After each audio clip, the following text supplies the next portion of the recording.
In this video, I'm going to talk about my great white shark cage diving experience. I'll show you some of the footage I got, and I'll also lightly address the controversy surrounding the shark cage diving industry. Let's get to it.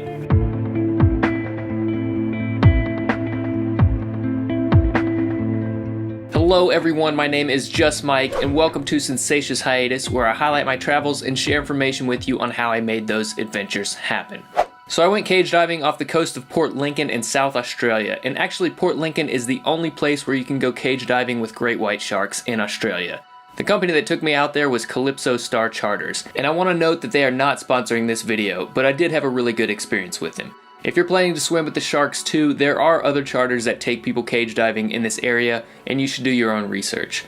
So the day of the dive, I had to be on the boat really early in the morning, and before I knew it, we were leaving port and making our way towards shark-inhabited waters.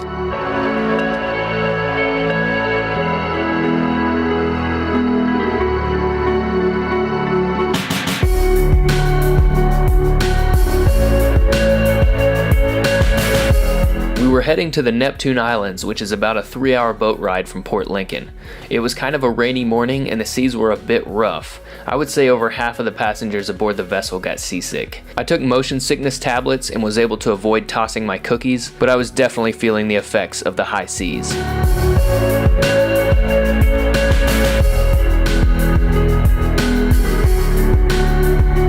New Zealand fur seals and Australian sea lions use the Neptune Islands for breeding, which in turn supports a migratory population of great white sharks. The islands also provide shelter from the waves of the open ocean, which makes for a great site for cage diving.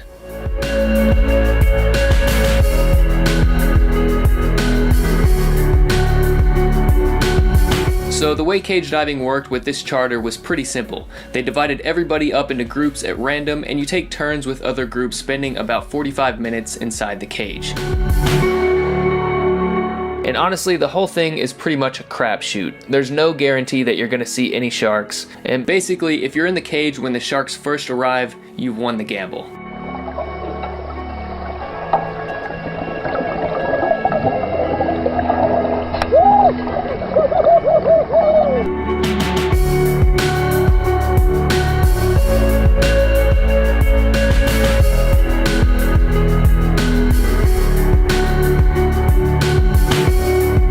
Now that last clip was actually not shot by me, but it was recorded on the same day by another diver who was in the cage when the sharks first arrived. I was actually in the 3rd or 4th group, and my experience with the sharks was really quite calm. There were 2 sharks swimming around while I was in the water, and neither of them struck the cage in that manner. And actually, if we go back to that clip again, you'll see that the shark was just chasing the bait. He wasn't intentionally attacking the cage. For the most part, the sharks just slowly swim around the cage, and I really enjoyed that.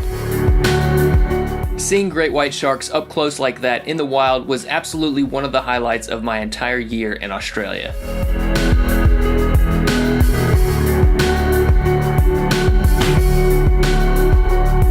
If this is something you'd love to do and you feel like Port Lincoln, Australia is too far, there are 3 other places in the world where you can go cage diving with great white sharks. Those places are South Africa inside False Bay, off the coast of Mexico near Guadalupe Island, and also off the coast of California near the Farallon Islands. But before you book a flight to either of those places, I do want to bring up the controversy surrounding the shark cage diving industry. I'm not going to dwell on this too much, and maybe it's a topic for another video, but basically there are people out there who vehemently disagree with the shark cage diving industry in general. They'll say things like, you should never feed a wild animal or entice it with food just so you can look at it. This is getting sharks used to being around people and boats, and it's also affecting their migration patterns. And honestly, those are some very valid points. But people on the other side of the controversy will argue that this is a great way to research great white sharks and gather the much needed data about them. And it's also a great way to educate people about sharks, and it's actually going to assist in advancing the protection of these animals. So look, I'm just trying to present this in an objective manner, and I really just wanted to put this out there and encourage you to look at both sides of the issue before you go, and then you can make your own decision on whether or not you still want to go based on how you feel. Alright, that is going to wrap it up for this one. Make sure to hit that subscribe button. You don't want to miss the next episode in this series where I'll be heading to Australia's iconic Red Centre. I'll drop some Sharky links below, and feel free to leave me a comment in the comment section. Thank you guys so much for watching, and we'll see you in the next one.